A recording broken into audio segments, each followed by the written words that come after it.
New on AM Extra now, an author with close ties to the Pacific Northwest is out with a new book, hoping to help readers with one of the hardest things to do. That would be saying goodbye. Geri Reid Suster is a mom of two sons who live in Bend, and she has spent quite a bit of time traveling around Oregon and Washington in her van. She joins us live right now to tell us more about her adventures and her new book. Good morning.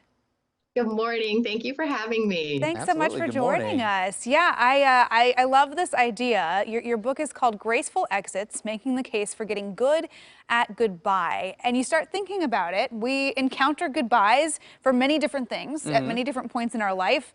Some of them can be good, but a lot of them are not so good. What made you want to write a book about this? It was a theme in my life, to be perfectly honest, and I was happened to be good at them for whatever reason, a long history in corporate America, doing layoffs and all that type of thing. But I'm such a squishy heart, that it was like, I can't do this badly. So I really strove to find a way to do it well. And then I realized after a couple of bad exits in my own life from by people who love me that we're just terrible at this. No one teaches this, and I think it's a life skill. So I looked at exits across all areas of my life, and I wrote stories about what not to do, what to do, and how to prevent an ungraceful exit, which I think is really important. Yeah, well, let's kind of dive into it. What kind of exits are we talking about? Well, when we say, getting good at saying goodbye, what kind of goodbyes are we meaning here? So the book has 4 sections. So we've got personal goodbyes, anything from, having your kids leave and go to college, to friendships ending, to romantic breakups, right?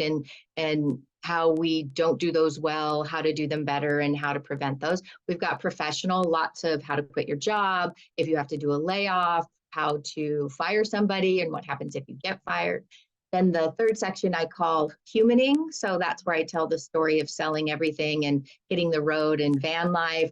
I interviewed a wonderful Seattle transgender man, and he talked about his transition. Getting a diagnosis is a major life change. And then the fourth section is what I call unhumaning, which is where we face the final exit and how to do that and show up for that if that's happening to you or to someone in your life. And then the last part is all about exceptions, because some situations it's going to be a little different. So we try to address that. It's, you mentioned some of your travels in the van, so perfect segue, because we Yeah. wanted to talk to you about that too. You've gotten to visit all kinds of places here in the PNW. How did some of those experiences help you write this book? A lot of it has to do with being brave, right? And me, a solo woman out there in my middle age going, I just want to explore. And it's been a really wonderful courage builder, because putting your book out into the world takes a lot of courage. If anyone has written a book, they know that. And living this life and having some solitude and spending a lot of time in nature has definitely helped me reflect, have the time to myself, and then put this out into the world. Yeah. I love Yeah. this West. That makes a lot of sense. That makes a lot of sense. I mean, when you, I understand the mission behind the book, but what's that big takeaway? If somebody reads this, of course you want somebody to improve it, getting good at goodbyes, and I totally understand that. But what's another takeaway that you're hoping somebody can get from this book? That the pain you cause by not having this skill is the pain that you carry, and we don't need to do that. So if we, like, when we know better, we do better. If we can learn this skill, then we can live a much better life, hands down. Yeah. Gosh, That's it's really once you start strong, thinking about it, simple I'm like, advice. you're right. Why don't we spend more time learning how to navigate? Yeah. These chapters that all of us will inevitably face at some point in our life. So I just think that's great. And you're inspiring me. I want to go get in a van and drive around. And gosh, would I love to do that. Now I know your sons live in Bend, so you've been kind of doing some different tours here with the book. Anything coming up that you want people to know about?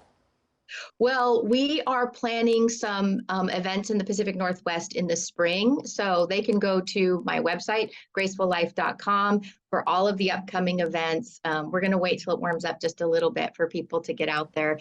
But local bookstores in Bend, we're going to be doing an event in Seattle. But check out the website. There's also an exit intelligence quiz if you're interested in seeing how well you are with exit. So check it out. Oh, that's Oh, fantastic. yeah, it is. Mm-hmm. All right, Geri, really appreciate your time. Thanks for joining us, and congratulations on the new book. Like you mentioned, not an easy feat. So Mm-hmm. congratulations.